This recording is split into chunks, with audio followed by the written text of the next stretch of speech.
자, 오늘 하나님 말씀 고린도전서 15장 1절부터 11절까지 말씀입니다. 고린도전서 15장 1절부터 11절까지 말씀.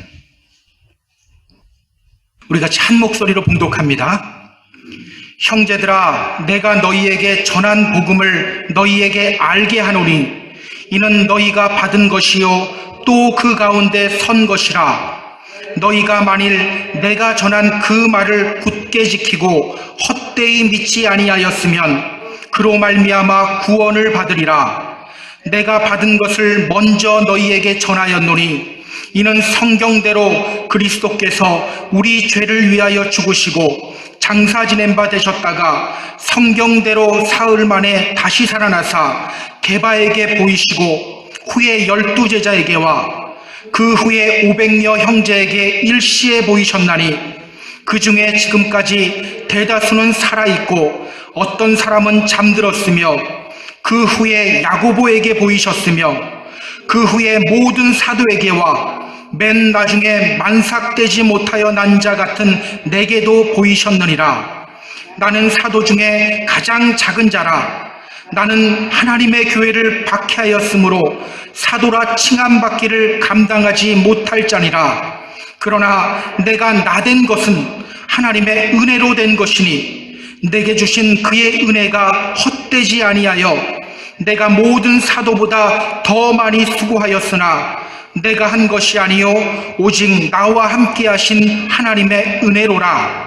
그러므로 나나 그들이나 이같이 전파하며 너희도 이같이 믿었느니라. 아멘. 오늘은 부활주일입니다. 여러분, 부활주일 되면 생각나는 찬양이 있나요? 저는 이 찬양이 생각나요. 살아계신 주. 살아계신 주, 나의 참된 소망, 걱정 근심 전혀 없네. 사랑의 주, 내 갈 길 인도하니 내 모든 삶의 기쁨 늘 충만하네. 이 곡이 만들어진 때는요, 미국과 베트남과의 전쟁이 10년째 지루하게 이어져 오고 있었던 때예요. 젊은 사람들 사이에서는 히피족들이 생겨났어요. 교회도 마찬가지였어요. 이때 미국에서 나온 신학계에 어떤 게 있었냐면 신 죽음의 신학이었어요. 신은 죽었다였어요. 이게 신학교에서 가르쳐지고 있었다는 게 여러분 믿어지세요? 그런 시대였어요. 이렇게 당시 미국은요, 어둡고 암울한 시기를 지나고 있었습니다. 이 곡을 작곡한 빌 게이더 역시 힘든 시간을 보내고 있었어요. 그는요, 내가 교회 음악에 헌신해야지 그러고서 고등학교 교사직을 부부가 같이 하고 있었는데 다 그만두고 이제 찬양 사역에 뛰어들려고 사표를 낸 거예요. 이게 웬일입니까? 찬양 사역자의 길이 열리지가 않아요. 근데 작곡도 안 돼요. 거기다가 건강까지 나빠졌어요. 그렇게 미래가 보이지 않는 그런 시간을 보내고 있었습니다. 그런데 어느 날 봄날이었어요. 1970년 봄날이었는데 아버지를 모시고 차를 주차장에다 주차시키고 있는데 아버지가 그러는 거예요. 저기 좀 봐봐. 아버지의 손가락이 가리킨 곳을 보니까 조그마한 새싹이 아스팔트를 뚫고 올라오고 있는 거예요. 그때는 그냥 별 감정이 없었어요. 아, 봄이 오긴 오는갑다. 시간은 잘 가는구나. 그러고 넘어갔어요. 그러던 중 이제 이 부부 사이에서 아들이 태어났습니다. 태어난 아들을 보는데 앞이 깜깜한 거예요. 직업도 변변찮죠. 그리고 세상은 어둡죠. 우리 가족이 이 어두운 시간을 어떻게 헤쳐나가야 하지? 이 부부는 같이 기도하기 시작했어요. 근데 기도하던 도중 그 새싹이 생각나는 거예요. 아스팔트를 뚫고 오던 그 새싹이 생각이 나요. 그러면서 순간 이런 생각이 듭니다. 아, 우리 주님이 사망 권세 이기시고 부활하셨지. 그들 안에 있던 어두운 생각들, 두려움이 사라지기 시작해요. 기쁨이 넘치기 시작해요. 펜을 들고 글을 쓰기 시작합니다. Because he lived, I can face tomorrow. Because he lived, all fear is gone. Because I know he holds the future, and life is worth the living because he lived. 예수님이 살아계시기 때문에 저는 미래가 두렵지 않습니다. 예수님이 살아계시기 때문에 제 안에 있는 모든 두려움이 사라집니다. 우리 주님이 나의 미래를 잡고 계신다는 것을 저는 믿습니다. 주님이 살아계시기 때문에 저는 살아갈 가치를 느낍니다. 자, 우리 이 부활주일 우리 좀 같이 불러봤으면 좋겠어요. 살아계신 주, 우리 같이 한번 불러볼까요? 살아계신 주, 나의 참된 소망, 걱정 근심 전혀 없네. 사랑의 주네 갈 길 인도하니 내 모든 삶의 기쁨 늘 충만하네. 아멘. 여러분, 주님이 부활하셨습니다. 주님이 오늘 우리에게 참 생명을 주시고 계십니다. 이 부활주일 그 부활의 능력을 경험하게 되는 저와 여러분 다 되기를 주님의 이름으로 축복합니다. 이렇게 하고 설교 마쳤으면 좋겠는데, 자, 오늘 우리가 읽었던 본문이 있죠. 고린도전서 15장 말씀을 우리가 읽었어요. 고린도전서 15장은요 고린도전서의 결론 부분과도 같아요. 물론 뒤에 16장이 있는데 이 부분은 이제 부록과 같은 부분입니다. 결론은 15장이에요. 고린도전서의 결론을 바울은 지금 부활의 메시지를 전하면서 마무리를 짓고 있는 겁니다. 오늘 바울이 이 고린도전서를 통하여 우리에게 전하는 부활의 메시지, 그게 뭘까요? 오늘 본문을 통해서 우리가 함께 살펴보도록 하겠습니다. 자, 우리 본문으로 들어갈게요. 1절입니다. 1절. 자, 같이 읽습니다. 형제들아, 내가 너희에게 전한 복음을 너희에게 알게 하노니 이는 너희가 받은 것이요 또 그 가운데 선 것이라. 오늘 바울은 말합니다. 너희에게 알게 한다. 오늘 너희에게 알려줄 것이 있다. 무엇을 알려준다고 합니까? 복음을 너희에게 알게 하노니, 복음이에요. 복음. 지금 바울은요 복음의 메시지를 고린도 성도들에게 알려주겠다고 말합니다. 자, 그런데 성경 잘 봐야 됩니다. 오늘 바울은요 그 복음에 대해서 이렇게 말해요. 내가 너희에게 전한 복음, 이미 전했다는 거죠. 이는 너희가 받은 것이요 또 그 가운데 선 것이라. 어떤 복음이라고 합니까? 이미 고린도 교인들에게 전했던 복음, 이미 그들이 들었고 알고 있는 복음, 그 복음의 메시지를 다시 전하겠다는 거예요. 너희에게 알게 하노니, 여기서 알게 하다는 말이요 그노리조라는 헬라어 단어예요. 그노리조, 이 말은요 어떤 지식 전달의 차원에서 알려주는 이게 아니에요. 너 그거 확실히 알고 있지? 진짜 알고 있어? 확인하고 또 확인하고. 우리 이걸 뭐라고 하죠?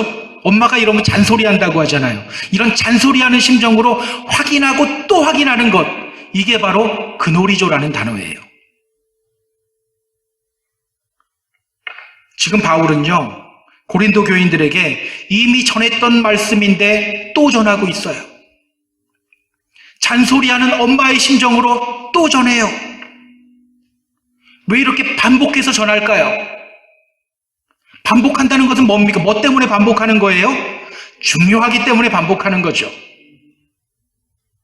자, 그 중요한 메시지, 그 보기 전에 자 2절 한번 보세요. 2절. 너희가 만일 내가 전한 그 말을 굳게 지키고 헛되이 믿지 아니하였으면 그로 말미암아 구원을 받으리라. 자, 뭐 때문에요? 그들로 하여금 구원받게 하기 위해서. 구원받게 하기 위해서. 자, 그럼 오늘 바울이 전하는 그 중요한 복음의 메시지, 그게 무엇인지 우리가 확인해 봐야 돼요. 자, 3절, 4절 보시기 바랍니다. 자, 3절, 4절 같이 읽습니다. 내가 받은 것을 먼저 너희에게 전하였노니 이는 성경대로 그리스도께서 우리 죄를 위하여 죽으시고 장사 지낸 바 되셨다가 성경대로 사흘 만에 다시 살아나사. 이는 성경대로 그리스도께서 우리 죄를 위하여 죽으시고 성경대로 사흘 만에 다시 살아나사. 지금 바울이 고린도 교인들에게 전하고 있는 메시지가 뭐예요? 그리스도께서 우리 죄를 위하여 죽으시고 사흘 만에 다시 살아나셨다. 바로 그리스도의 십자가와 부활입니다. 그리스도께서 사망 권세를 이기시고 부활하셨다는 거예요. 지금 바울은요, 이미 전했던 그 부활의 메시지를 고린도 교인들에게 또 전하고 있어요. 왜일까요? 바울은요, 어디를 가나 그리스도의 부활과 그리스도의 십자가와 부활에 대해서 전했어요. 고린도에서 바울이 얼마나 머물렀을까요? 2차 전도 여행 중에 1년 6개월을 머물렀어요. 데살로니가 같은 경우는 한 달 남짓 머물렀거든요. 여기는 1년 6개월이에요. 이들이 부활의 메시지 얼마나 많이 들었을까요? 되게 많이 들었을 거예요. 귀에 딱지가 않도록 많이 들었을 거예요. 그런데 또 그들에게 지금 부활의 메시지 전하고 있는 거예요. 왜일까? 우리가 그 이유를 알려면요, 고린도 교회가 어떤 교회였는지를 알아야 돼요. 여러분, 고린도 교회 하면 뭐가 가장 먼저 떠오릅니까? 뭐가 가장 먼저 떠오르죠? 당파. 고린도 교회는요, 문제가 무지무지 많았던 교회예요. 가장 먼저 당파 문제가 있었죠. 교회 안에 분쟁이 있었어요. 바울파, 아볼로파, 게바파, 그리스도파. 이렇게 교회 안에 4개의 파가 있었어요. 근친상간과 같은 윤리적인 문제들이 있었고요. 성도들끼리 사회 법정에 고발하는 문제들도 있었어요. 은사는 많이 받았어요. 근데 그 은사를 가지고 사랑을 실천하지 못했어요. 예배 때 음식 가지고 왔다가 다른 사람 오기 전에 싹 먹어 치우는 그런 사람들도 있었어요. 그야말로 고린도 교회는요, 문제 덩어리였어요. 앞에서 바울은 이 문제들을 하나하나 다 언급한 거예요. 그리고 이제 결론 부분에서 그는 그리스도의 부활의 메시지를 그들이 들었던 건데 또 전하고 있는 거예요. 여러분, 이게 뭐를 의미합니까? 그들 안에 있는 여러 가지 믿음의 문제들, 그 문제들의 원인이 어디에서부터 왔다? 부활을 믿지 못하는 데서부터 왔다는 겁니다. 이미 부활의 메시지를 들었지만, 머리로는 알지만 여전히 마음으로는 부활을 믿지 못하고 부활의 능력을 경험하지 못했기 때문에 그런 교회 안에 각종 문제들이 일어났다는 거예요. 때문에 오늘 바울은요, 고린도 교인들에게 전했던 부활의 메시지를 또 전하고 있는 거예요. 너희 안에 있는 여러 가지 그 믿음의 문제들 모두 부활을 믿지 않기 때문이야. 다시 부활의 메시지 위에 서야 돼. 다시 부활의 능력 위에 서야 돼. 지금 이 말 하고 있는 거예요. 여러분, 기억하세요. 우리가 직면하는 모든 믿음의 문제들, 나를 십자가에 못 박지 못하고 내가 살아서 꿈틀거리고 하나님 중심이 아닌 내 중심의 삶을 살아가고 하나님 의를 드러내는 것이 아니라 나의 의를 드러내고, 이런 모든 믿음의 문제들 다 부활, 그 부활을 믿지 않기 때문에 나오는 문제입니다. 머리로는 부활을 아는데 또 부활의 메시지를 듣고 아멘이라고도 하는데 실제로는 부활을 믿지 못하기 때문에 나타나는 현상들이에요. 여러분, 믿음 생활 잘 하고 싶죠? 주님 잘 믿고 싶죠? 잘 되나요? 잘 안 되죠? 저도 잘 안 돼요. 왜일까요? 사실은요, 잘 안 되는 이유가 있어요. 우리 인간은요, 어떤 정보를 딱 들었을 때 그 정보가 어디에 처음에 입력이 되냐면 뇌의 해마라는 곳에 입력이 돼요. 그런데 이 해마에 딱 입력이 되잖아요. 이게 금방 없어져 버려요. 그래서 보통 사람들은요, 무언가를 듣고 2주가 지나면 그 중에 2%밖에 기억하지 못해요. 여러분이 지금 제 설교 듣고 딱 2주 지나잖아요. 제가 했던 설교 중에 2%밖에 기억 못 한다는 거예요. 나는 왜 이렇게 깜빡깜빡거리지? 걱정하지 마세요. 그게 인간입니다. 그래서 한 연구에 의하면요, 어떤 사람이 결심하고 무언가를 행동으로 옮길 때 그것이 성공할 확률 몇 프로나 될까요? 8%밖에 되지 않아요. 8%. 25%는 일주일이 지나기 전에 포기하고요. 50%는 한 달 지나기 전에 다 포기해버려요. 왜 그렇습니까? 그때 내가 결심했을 때 그 감정을 100으로 잡으면 2주 지나면 2로 다 떨어지는 거예요. 그때 내 감정까지도 잊어버리는 거예요. 그래서 여러분, 제가 계속 강조하는 말이 있어요. 믿음은 단지 결심하고 결단하는 게 아니에요. 우리는 결심하고 결단하는 것이 믿음이라고 착각할 때가 많아요. 근데 여러분, 결심하고 결단해봤잖아요. 얼마나 가던가요? 이제부터 내가 주님 잘 믿어야지, 교회를 위해 헌신해야지 결심해도 한두 주 지나면 우리는 그때의 그 결심했던 마음까지 대부분 다 잊어버려요. 여러분, 이렇게 우리 인간이라는 존재는요, 믿음 생활하기가 쉽지 않은 존재입니다. 어떻게 해야 되는지 아세요? 그래서 반복하면 그게 잠재의식 속으로 들어가면서 내게 된다는 거예요. 그렇다면 여러분, 우리가 믿음 생활 잘하기 위해서 우리에게 필요한 것이 뭡니까? 부활의 메시지를 반복해서 듣는 수밖에 없어요. 귀에 못이 박히도록 부활의 메시지 들어야 돼요. 그래서 오늘 우리는 이렇게 부활주의를 지키고 있는 거예요. 그리고 초대교회에서는요, 주의를 지키기 시작하면서 왜 주의를 지켰는지 아세요? 왜 유대인처럼 안식일 안 지키고 주의를 지켰는지 아세요? 주님이 안식 후 첫날 부활하셨기 때문이에요. 그래서 초대교회에서는요, 이 주일을 뭐라고 했냐면 작은 부활절이라고 했어요. 그러니까 우리가 매일매일 드리는 주일 예배가 사실은 계속해서 부활을 묵상하는 시간이 되어야 되는 거예요. 오늘 우리는요, 다시 부활의 메시지 위에 서야 합니다. 그래야 우리 안에 있는 모든 문제들이 사라져요. 혹시 구원의 기쁨이 사라져 있지는 않나요? 사는 게 사는 것 같지 않나요? 다시 부활의 능력 위에 서야 합니다. 그래야 이런 문제들이 다 해결되게 되어 있어요. 결심하는 걸로 해결하려고 하면 안 돼요. 내가 이제부터 잘해봐야지. 그 결심 얼마 못 가요. 정말 믿어야 돼요. 정말 믿음 위에 서야 되고 정말 부활의 능력 위에 서야 합니다.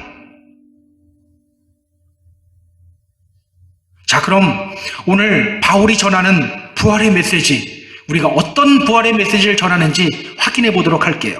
자, 5절, 6절, 7절, 8절입니다. 자, 5절서부터 8절까지. 자, 우리 같이 읽습니다.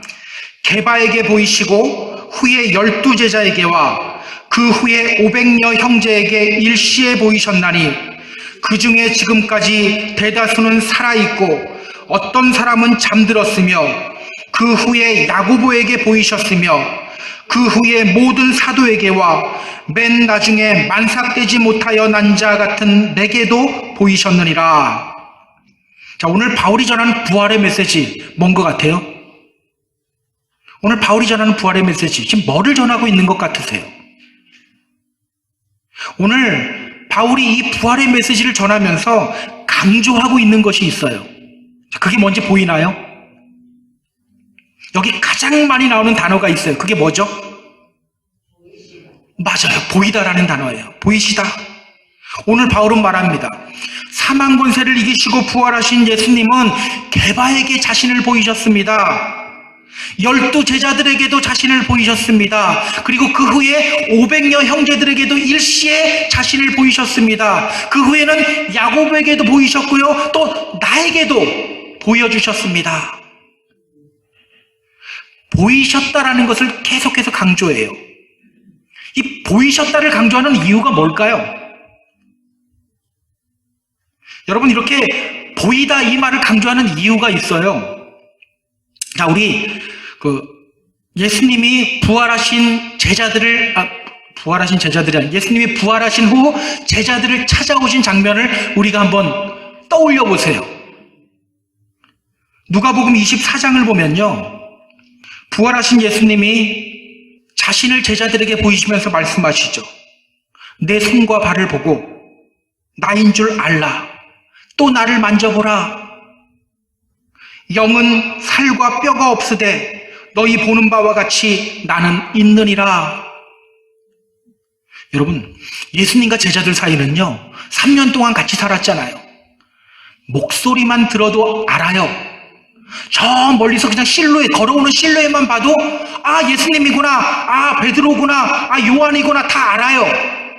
근데 굳이 와서 만져보래요. 못자국단 손 만져봐, 발 만져봐. 왜 만져보라고 합니까? 오늘 주님이 그 이유 말씀하시잖아요. 영은 살과 뼈가 없으되 너희 보는 바와 같이 나는 있다.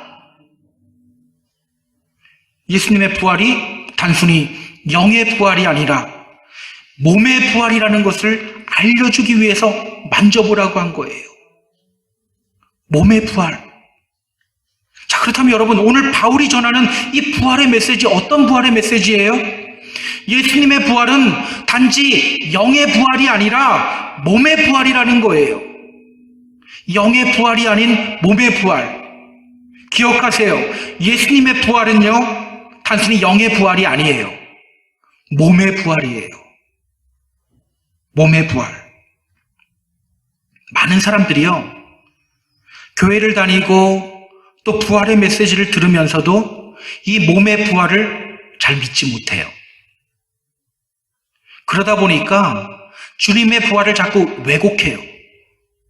예수님의 부활은 어떤 상징이지 그게 어떻게 실제냐? 상징이다. 예수님의 부활은 예수님의 정신이 부활한 거다. 예수님의 스피릿, 그 영이 부활한 거다. 심지어 어떤 사람들은 이렇게 말해요. 예수님은 부활하지 않았어. 제자들이 예수님 시체 숨겨놓은 다음에 그 다음에 예수교 전파하려고 하는 거야. 저는 이 주장이 제일 이상해요. 사람은요, 자기 거짓말을 위해서 자기 목숨까지 버리지 않거든요. 제자들은 다 자기 목숨 버렸잖아요. 거짓 신념을 위해서 자기 목숨을 버린다는 게 이해가 갑니까? 아니에요. 그런데도 사람들은 계속해서 이 몸의 부활을 잘 믿지 못해요. 그런데 여러분, 기억하세요. 성경이 전하는 메시지는 아주 단호합니다. 우리 주님의 부활은 몸의 부활이라는 거예요. 죽은 몸이 살아난 사건이라는 거예요. 이것이 바로 성경이 우리에게 알려주는 부활의 메시지예요. 몸의 부활. 여러분, 바울이 이 부활의 메시지를 전하면서 이 몸의 부활을 강조하는 이유가 뭘까요? 영의 부활로 믿으나 몸의 부활로 믿으나 다 믿는 거 한 가지인 것 같기도 한데 왜 몸의 부활을 강조할까요? 여러분, 기억하세요. 예수님의 부활을 몸의 부활로 믿을 때 우리 믿음이 온전해져요. 예수님의 부활을 몸의 부활로 믿을 때 우리의 믿음과 삶이 하나가 돼요. 그렇기 때문에 바울은 부활의 메시지를 전하며 몸의 부활을 강조하고 있는 겁니다. 아까 우리가 확인했지만 고린도 교회 안에 정말 여러 가지 문제들이 있었어요. 여러분, 왜 이렇게 문제들이 많았죠? 아까 제가 그들이 부활을 믿지 못해서라고 했는데 그들이 정말 부활을 믿지 못했나요? 그들은요, 예수님이 부활했다고 하면 아멘이라고 했어요. 그런데 문제가 뭔지 아세요? 주님의 부활을 몸의 부활로 믿지 못하고 단지 영의 부활로만 믿었다는 거예요. 우리 한번 확인해 볼까요? 고린도전서 15장 35절 보세요. 같은 장이니까 쉽게 볼 겁니다. 고린도전서 15장 35절. 자, 바울이 이렇게 말하죠. 누가 묻기를 죽은 자들이 어떻게 다시 살아나며 어떠한 몸으로 오느냐 하리니. 자, 고린도 교회 안에 이렇게 묻는 사람들이 있었다는 겁니다. 야, 죽은 사람이 어떻게 살아나? 살아난다고 치자. 무덤에서 몸 다 썩었는데 살아날 때는 그럼 썩은 몸으로 살아날 거야? 또 이렇게 들으니까 고개가 또 끄덕여지죠. 그래서 다 속아 넘어가는 거예요. 우리 주님의 부활은 새로운 몸을 입고 오는 거거든요. 이렇게 고린도 교회 안에는요, 그리스도의 부활을 영의 부활로만 알지 어떤 정신의 부활로만 인식했지 몸의 부활로 믿지 못하는 사람들이 있었어요. 여러분, 그들이 왜 예수님의 부활을 몸의 부활로 믿지 않았을까요? 그냥 영으로 마음이 갔기 때문에? 기억하세요. 세상 풍조 따라갔기 때문이에요. 세상 풍조 따라갔기 때문에. 여러분, 이 말이 지금 무슨 말인지 잘 모르겠죠? 당시 철학은요, 이원론을 기반 위에 섰어요. 철저하게 이원론이었어요. 이원론은요, 영과 육을 철저하게 구분해버려요. 그리고 그 철학의 중심지가 바로 아테네였죠. 당시 아테네에는 에피쿠로스 학파와 스토아 학파라는 아주 큰 두 주류의 철학 학파가 있었어요. 둘 다 이원론을 기반으로 합니다. 육체는 어차피 썩어질 것이고 우리의 영혼이 훨씬 중요하다고 생각했어요. 그래서 한 학파에서는 영혼이 중요하니까 우리 육체 마음껏 쾌락 누려도 괜찮아. 그래서 쾌락주의가 나오고요. 한 학파에서는 우리 영혼이 괜찮아지려면 육신을 금욕주의로 막 몰아가야 돼. 막 이렇게 해서 금욕주의를 막 성행하기도 했어요. 어쨌든 둘 다 영과 육을 철저하게 구분해버려요. 고린도에서 아테네까지가 가까웠을까요? 멀었을까요? 제가 이번에 설교를 준비하면서 그냥 얼마나 가까웠는지가 궁금한 거예요. 그래서 구글링을 한번 해봤습니다. Distance from Aden to Corinth 쳐봤어요. 지금 차로요, 구글링으로 보면 1시간 4분 걸린다고 나와요. 1시간 반이 넘지 않는 거예요. 우리 생각보다 되게 가깝죠. 그러다 보니까요, 고린도 교인들이 이 아테네 철학자들 흉내를 되게 많이 냈어요. 그러다 보니까 막 바울파, 아볼로파, 이들이 에피쿠로스 학파, 스토아 학파 이렇게 있는 것처럼 그런 식으로 똑같이 하는 거예요. 철학자들이 학문하는 방법 그대로 다 따라한 거예요. 그래서 오늘 본문을 보면 이 바울이 외치는 것이 있죠. 뭐라고 외칩니까? 이는 성경대로 그리스도께서 죽으셨고 성경대로 다시 살아나셨다. 뭐를 강조해요? 성경대로를 강조하는 거예요. 성경대로. 철학자들의 그 가르침을 자꾸 따라가는 그들을 향해서 성경대로 죽으셨고 성경대로 부활하셨다. 너희들 왜 세상 풍조 따라가고 있고 세상에서 배운 사람들 왜 그거 자꾸 흉내내니? 성경으로 와야지, 말씀 위에 서야지. 이거 지금 말씀하고 있는 거예요. 사실 오늘 우리들에게도 이런 현상 나타납니다. 교회를 부흥시키기 위해서 마케팅 기법만 적용하는, 세상의 마케팅 기법만 적용하는 경우들 되게 많아요. 교회는 간판이 커야 돼. 홍보를 잘하려면 홈페이지를 잘해야 돼. 교회는 자리가 좋아야 돼. 여러분, 우리 교회가 지금 개척된 지 이제 5년 됐죠. 제가 개척 준비할 때 가장 많이 들었던 말이 뭔지 아세요? 교회는 간판이 커야 돼. 교회 홍보 잘하려면 홈페이지가 좋아야 돼. 예수님만 바라보면 돼. 사람 바라보지 말고 예수님만 바라봐야 돼. 이 얘기해 주신 분이 저한테 딱 한 분밖에 없어요. 나머지는 다 간판 이야기하고요, 홈페이지 이야기하고요, 사람 잘 만나야 된다고 이야기해요. 우리들도 똑같이 이런 문제 겪고 있는 겁니다. 고린도 교인들은요, 그렇게 세상 풍조 따라가다가 예수님의 부활을 왜곡한 거예요. 예수님의 부활을 영의 부활로만 생각했지 육체의 부활이라고는 믿지 않았던 거예요. 그리스도의 부활은 영이 살아난 거야. 예수 정신이 살아난 거야. 어떻게 죽은 몸이 살아나? 말도 안 돼. 그래서 교회 안에 여러 가지 문제들이 일어난 겁니다. 자, 주님 믿는다고 하는데 뭐라고 해요? 나는 바울파다, 나는 아볼로파다. 실제로 누구 따라가요? 사람 따라가고 있잖아요. 주님 믿는다고 하면서 자기 은사 자랑하기 바빠요. 야, 나는 방언 받았는데 너 방언 받았어, 안 받았어? 은사를 주신 주님 드러내고 그 은사를 통해서 교회를 세워가야 되는데 은사 받은 내가 드러나는 거예요. 내 자랑용이에요, 은사는. 그냥 교회 안에 있으면 더 크게 방언하려고 하고 더 크게 예언하려고 하고, 그래서 바울이 뭐라고 합니까? 야, 너희들 순서대로 예언해. 한 사람씩 한 사람씩. 왜? 다 자기 드러내는데 자기 의를 드러내는데 바빴던 거예요. 그러다 보니까 주님 믿으면서도 사랑을 실천하지 못하죠. 오늘날 교회 안에 있는 문제들과 비슷하잖아요. 여러분, 주님의 부활을 몸의 부활로 믿지 않고 영의 부활로 여기는 것이 왜 위험한지 아세요? 그렇게 믿다 보면요, 믿음과 삶이 하나가 되지 못해요. 믿음 따로 삶 따로가 돼요. 그 대표적인 예가 영지주의입니다. 당시에 영지주의라는 이단이 있었어요. 그들은요, 영과 육을 철저하게 구분했어요.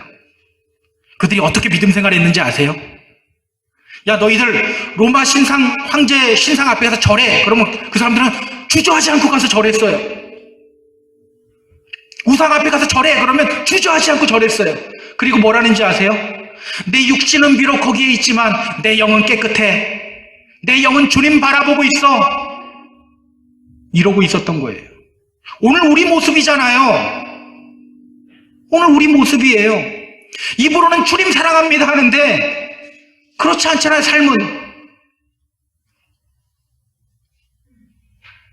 여러분, 그리스도의 부활을 몸의 부활로 믿지 못하면 이렇게 몸 따로 믿음 따로의 신앙생활을 해요. 오늘 여러분은 어떻습니까? 주님의 부활이 몸의 부활이라는 게 믿어지십니까? 다시 한번 말씀드립니다. 우리 신앙의 모든 문제들은요, 그리스도의 부활을 몸의 부활로 믿지 못했기 때문에 나타나는 현상들이에요. 몸의 부활을 믿지 못하기 때문에 자기를 부인하고 자기 십자가를 지지 못하는 거예요. 왜? 나 부인하고 나 죽다 보면 나 정말 죽을 것 같거든. 부활을 믿고 몸의 부활을 믿으면, 다시 살아나는 걸 믿으면 죽는 게 두렵지 않은데 정말 죽을 것 같거든요. 죽지 못하는 거예요. 내 감정이 그대로 살아있는 거예요. 저는 오늘 우리 모두에게 예수님의 부활이 몸의 부활로 믿어지게 되는 역사가 일어나게 되기를 주님의 이름으로 소망합니다. 여러분, 예수님의 부활을 몸의 부활로 믿는다는 것, 그럼 이게 뭘까? 이게 중요하거든요. 예수님의 부활을 몸의 부활로 믿는다는 것. 여러분, 우리 예수님은 몸의 부활입니다. 실제로 살아나셨습니다. 아멘 하면 그게 믿는 걸까요?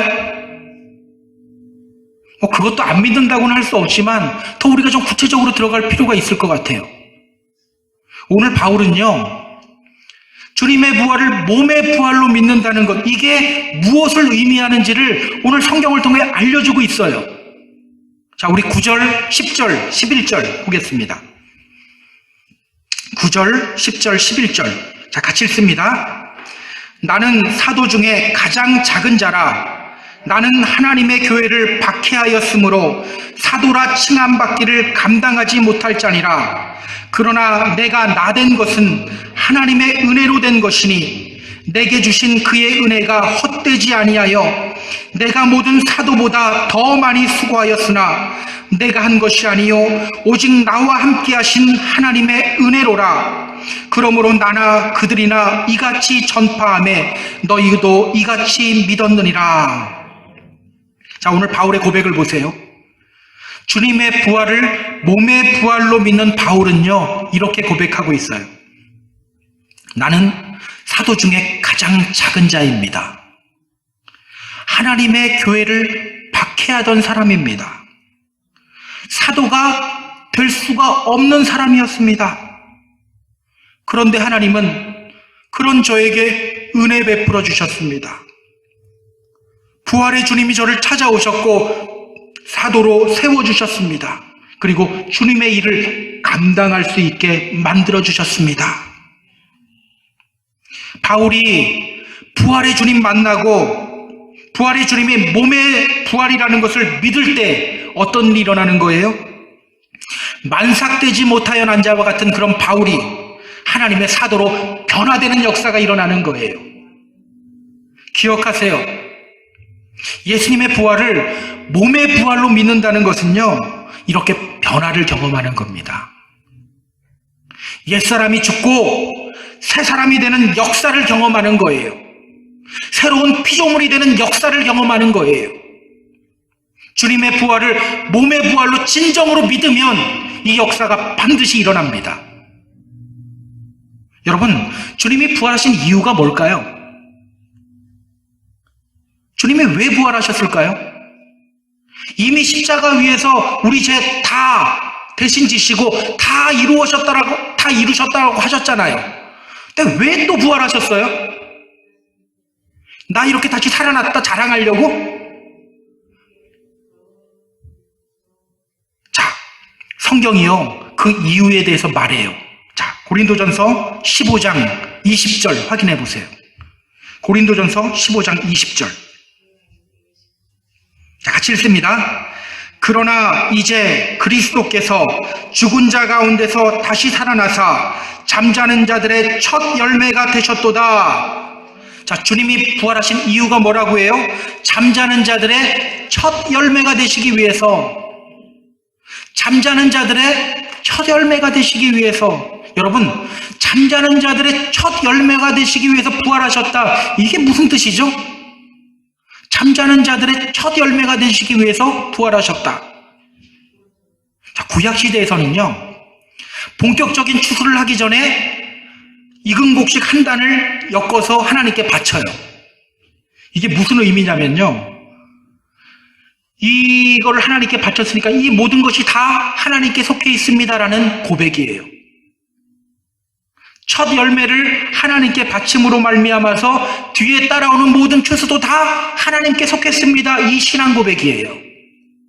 자, 그렇다면 여러분, 그리스도께서 잠자는 자들의 첫 열매가 되셨다. 무슨 뜻입니까? 여러분, 여기 사과가 여러 개가 있어요. 여러 개가 있어요. 제가 첫 번째 사과를 집었어요. 이걸 첫 열매라고 하죠. 사과가 딱 하나 있어요. 내가 딱 집었어요. 이러고 첫 열매 그러면 이상한 거죠. 여러분, 첫 열매는 뭡니까? 두 번째도 있고 세 번째도 있다는 거예요. 우리로 하여금 주님과 같이 깨어나서 부활을 경험하게 만들기 위해서 주님이 부활하셨다는 거예요. 이게 바로 첫 열매의 의미예요. 그래서 바울은 말하는 거예요. 그런즉 누구든지 그리스도 안에 있으면 새로운 피조물이라 이전 것은 지나갔으니 보라 새 것이 되었도다. 옛사람을 벗어버려라 새 사람을 입어라. 계속 강조하는 거예요. 왜? 부활의 주님이, 첫 열매 되신 부활의 주님이 우리로 하여금 그 생명, 두 번째 생명을 얻게 하시고 세 번째 생명을 계속해서 얻게 해주실 것이기 때문입니다. 기억하세요. 주님이 다시 육신으로 부활하시는 이유는요, 우리로 하여금 그 부활 경험하게 하기 위해서예요. 옛사람 벗어버리고 새로운 피조물이 되게 하시기 위해서 우리 주님은 부활하신 거예요. 그렇다면 여러분, 주님의 부활을 몸의 부활로 믿는다는 것, 이것이 우리에게는 무엇을 의미합니까? 잠자는 상태에서 깨어나는 것을 의미합니다. 죽은 상태에서 깨어나는 것을 의미해요. 진정 거듭남의 역사를 경험하는 것을 의미합니다. 여러분, 오늘 성경이 말하는 죽은 상태는요, 단지 생물학적인 죽음만을 의미하지 않아요. 오늘 본문에 나오는 죽은 자, 이게 네크로스라는 단어거든요. 네크로스라는 헬라어 단어인데 이 단어가 성경에서 어디 쓰이는지 아세요? 누가복음 15장 보면 탕자의 비유가 나오죠. 동생 자기에게 온 둘째 아들을 향해서 막 잔치를 벌이자 막 형이 막 뭐냐고 이거 나한테는 아무것도 안 해주고 막 그러니까 아버지가 뭐라고 해요? 이 내 동생은 죽었다가 살아났으며 여기에 바로 네크로스 이 단어가 쓰여요. 둘째 아들 생물학적으로 죽은 적 한 번도 없잖아요. 그런데 하나님을 아버지를 떠났을 때 무슨 상태라고 해요? 죽은 상태라고 이야기하는 거예요. 또 요한계시록을 보면요, 주님이 사대교회를 향해서 이렇게 말씀하셔요. 너가 살았다 하는 이름은 가졌으나 죽은 자로다. 살아있잖아요. 근데 죽은 자라고 말해요. 여러분, 이렇게 죽은 자라는 단어는요, 네크로스가 형용사거든요. 죽은 상태를 의미하는 거예요. 단지 생물학적인 죽음만을 의미하지 않아요. 하나님을 떠난 상태가 바로 죽은 거고요. 하나님의 영대로 살지 않는 상태가 바로 죽은 거예요. 오늘 여러분 어떠세요? 죽어 있나요? 살아 있나요? 살아나고 있습니까? 아니면 죽어가고 있습니까? 사대교인들과 같이 살았다는 이름은 가졌으나 죽은 자는 아닌가, 우리 한번 돌아봐야 됩니다. 주님을 믿는다고 하는데도 실제로는 죽은 향기를 내는 경우들이 너무나도 많아요. 주님을 믿는다고 하고 주님의 이름으로 간증도 하는데 실제로는 생명의 향기가 나지 않는 경우가 너무나도 많아요. 오늘 여러분은 어떻습니까? 부활의 향기, 생명의 향기가 나고 있나요? 기억하세요. 주님의 부활을, 몸의 부활로 믿는 사람들은 옛사람 벗고 새 사람으로 다시 태어납니다. 넘어진 자리에서 다시 일어서는 역사를 경험하게 됩니다. 저는 오늘 이런 역사가 저와 여러분 가운데서 일어나게 되기를 주님의 이름으로 소망합니다. 로마에 가면요, 아피아라는 도로가 있어요. 이 로마가 고대시대 때부터 도로를 잘 발전시켜 나갔잖아요. 이 아피아라는 도로는요, 지금 2000년이 훨씬 넘은 도로예요. 이 도로의 위에는 쿼바디스라는 교회가 있어요. 쿼바디스, 어디로 가십니까? 라는 뜻이에요. 전승에 의하면 로마에 있던 그리스도인들을 돌보던 베드로가 네로가 그리스도인들을 너무나도 박해하자 이 로마를 떠나서 도망을 가고 있었어요. 이 아피아 도로를 따라 도망가고 있었어요. 근데 그때 베드로 앞에 주님이 나타나요. 베드로가 묻습니다. 도미네 쿼바디스, 주여 어디로 가십니까? 예수님이 말씀하셔요. 너가 지금 나온 그 로마 땅에 내가 다시 십자가 지러 간다. 그 소리 듣고 베드로는요, 도망가던 발걸음을 돌려서 다시 로마로 향해요. 그리고 거기에서 십자가에 거꾸로 매달려서 죽음을 맞이합니다. 베드로만 이렇게 죽은 것이 아니죠. 주님의 부활을 경험한 제자들 모두 다 죽음의 자리로 나아갔어요. 야고보는요, 헤롯에 의해서 참수당하죠. 마태는요, 에디오피아에서 칼에 찔려 죽어요. 예수님의 동생인 야고보, 그는 곤봉에 맞아 죽어요. 바돌로메, 나다나엘이라고도 불리는 바돌로메, 그는 산채로 가죽이 다 벗겨져서 죽어요. 안드레, X자 모양의 십자가에 박혀서 죽어요. 여러분, 이렇게 부활을 경험한 제자들은요, 끝까지 죽음을 두려워하지 않고 주님의 증인된 삶을 살아요. 사실 이들이 어떻게 죽었는지는 중요하지 않아요. 중요한 것은 주님의 부활을 목격한 사람들, 이렇게 자기가 죽는 길, 주님의 증인이 되는 이 길에 주저없이 나갔다는 겁니다. 우리 사랑하는 펜사콜라 한인교회 성도 여러분, 저는 오늘 이러한 역사가 저와 여러분 가운데 일어나게 되었으면 좋겠습니다. 누구든지 주님 따라오려거든 자기 부인하고 자기 십자가 지고 나가라고 하는데 왜 우리는 자기를 부인하지 못하고 자기 십자가를 지지 못합니까? 왜 옛사람을 벗어버리지 못하고 왜 내 성격 하나 제대로 죽이지 못합니까? 왜 내 기본과 감정대로 살아갑니까? 주님의 부활을 몸의 부활로 믿으시는 믿음의 역사가 저와 여러분 가운데서 일어나게 되기를 주님의 이름으로 소망합니다. 믿어지지 않나요? 믿음 달라고 간구하세요. 옛사람을 벗고 새 사람을 입게 되는 믿음의 역사가 일어나게 될 것입니다. 새로운 피조물로 변화되는 믿음의 역사가 일어나게 될 것입니다. 여러분이 서 있는 자리, 이 세상은 어떻게 보면 힐링필드가 아니라 킬링필드예요. 캄보디아만 킬링필드가 아니에요. 죽음의 냄새들이 얼마나 많이 납니까? 여러분이 부활의 증인이 되어서 그 자리를 힐링필드로 만드는 그런 복된 그리스도인이 되시기를 주님의 이름으로 축복합니다. 축복합니다.